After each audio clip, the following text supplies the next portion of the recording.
Minister health Azra Pechuho vice chancellor Ikram ud Din اوڄڻ medical superintendent doctor Amjad Mastoi جي new DHQ اسپتال جي ڊائلاسز وارڊ جو دورو कंदे داخل مريضن جي واٽسن ۽ ٻين ٻڌايو ته اسان ڪراچي حيدرآباد ڊائلاسز कराईंदा हुआसीं पर हाणे اسان کي ٻين شهرن ۾ وڃڻ جي ڪا به ضرورت نه آهي. DHQ اسپتال جي انتظامية جي ڪاوشن سان اسان دادو جو هي مهر کي انشاء جي ڊائلاسز جي مريضن کي انتهائي قسم جي سهولتون فراهم ڪئي ويون آهن. هر وقت سول سرجن وزٽ ڪري DHQ اسپتال ۾ داخل ڊائلاسز مريض معلومات وٺندو رهي ٿو. اسان کي هتي ڪا به تڪليف نه آهي. हुन चयो त नाम निहाद जुड़तू ईद ख़र्चनि लाइ अस्पतालनि जे इंतिज़ामिया जे ख़िलाफ़ सोशल मीडिया ते ख़बरूं हलाए इंतिज़ामिया खे ब्लैकमेल करे रहिया आहिनि. हुननि चयो त दादू अवाम लम्स इंतिज़ामिया जो साथ ॾे त असांखे इलाज कराइण लाइ ॿाहिरि वञिणो न पवे.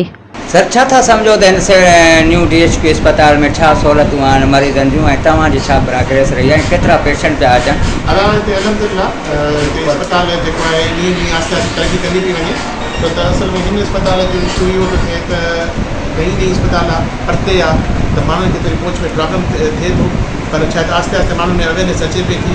ऐं छो त थोरो लाइट जो इशू आहे उनजे करे हॉस्पिटल में अञा उनखे 24 कलाक इन करे रनिंग में थोरो प्रॉब्लम थिए थो.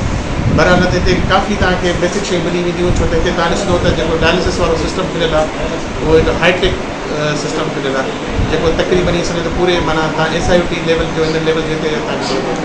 ॿियो अहिड़ी तरह हाणे तव्हां ख़बर आहे जीअं असां वटि HIV जेका इलाजु थींदो ट्रीटमेंट जे लाइ 7 या नारकल ॾींदा हुआ उनजो ट्रीटमेंट सेंटर बि हाणे हिते असां वटि खुली चुको आहे हिते दादू में. त हाणे मरीज़ जेके HIV एड्स वारा मरीज़ था उन्हनि खे हिते ट्रीटमेंट मिलंदो. ऐं ॿुधो आहे असांजो डायलासिस माना चालू थी वई आहे? हा डायलिसिस चालू थी वई आहे. इहो बि ॾिसो त तमामु परे परे खां माण्हू अचनि पिया था ऐं हिते डायलिसिस शुरू थियण जे करे छो त घणो प्रेशर सेवन अस्पताल में हुयो हाणे सेवन वारनि ते बि वज़न काफ़ी घटिजी वियो आहे हिन जे डायलिसिस खुलण जे करे छो त हाणे डायलिसिस हितां दादू मां थी थो वञे छो त आबादी जा तव्हांखे ख़बर आहे दादू